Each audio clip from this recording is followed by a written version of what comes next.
একটি পাহাড়ি মঠের শান্ত পরিবেশে মাস্টার লিয়াং নামে একজন সন্ন্যাসী বাস করতেন, যিনি তার গভীর জ্ঞান এবং মানুষের আত্মা সম্পর্কে গভীর বোঝার জন্য সম্মানিত। তার পাশে ছিলেন তার একনিষ্ঠ শিষ্য মেই, একজন তরুণ অন্বেষী যিনি অভ্যন্তরীণ শান্তি এবং পরিপূর্ণতার গোপনীয়তা আনলক করতে আগ্রহী।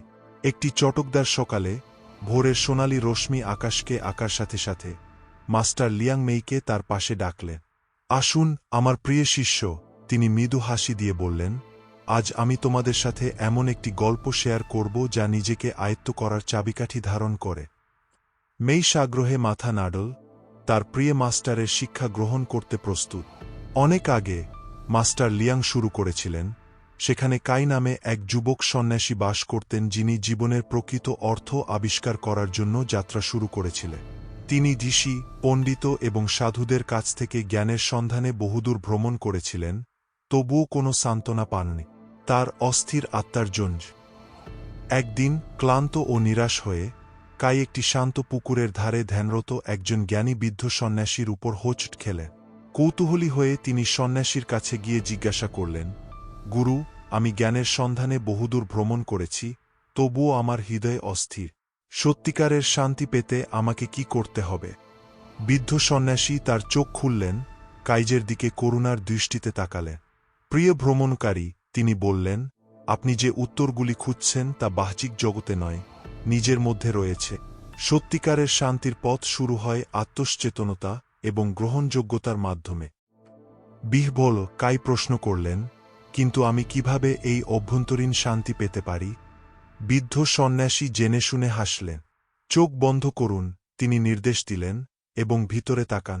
আপনার ভয়, আপনার সন্দেহ, আপনার দুঃখ এবং আপনার আনন্দকে আলিঙ্গন করুন। নিজের প্রতিটি অংশকে বিচার ছাড়াই গ্রহণ করুন।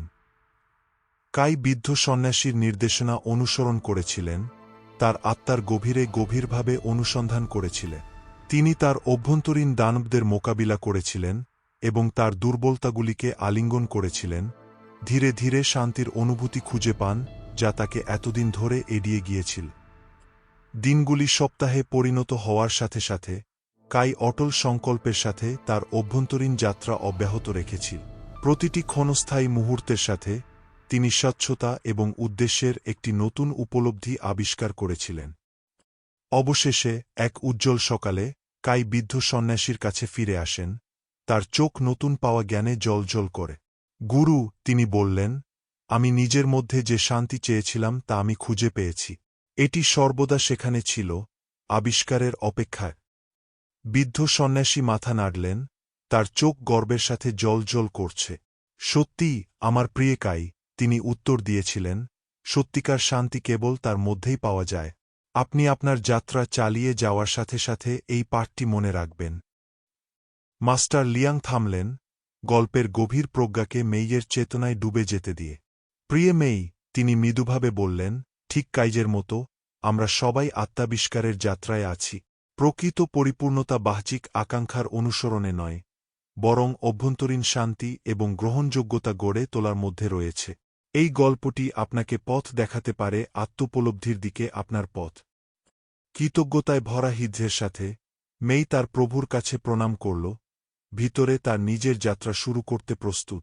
এবং মঠের প্রাচীন দেয়ালের মধ্য দিয়ে বাতাসের ফিসফিস করার সাথে সাথে মাস্টার লিয়াং এবং মেই জ্ঞানার্জনের জন্য তাদের পবিত্র অনুসন্ধান চালিয়ে যান, তাদের অভ্যন্তরীণ শান্তি এবং আত্মনিয়ন্ত্রণের অন্বেষণে একত্রিত হয়েছিল।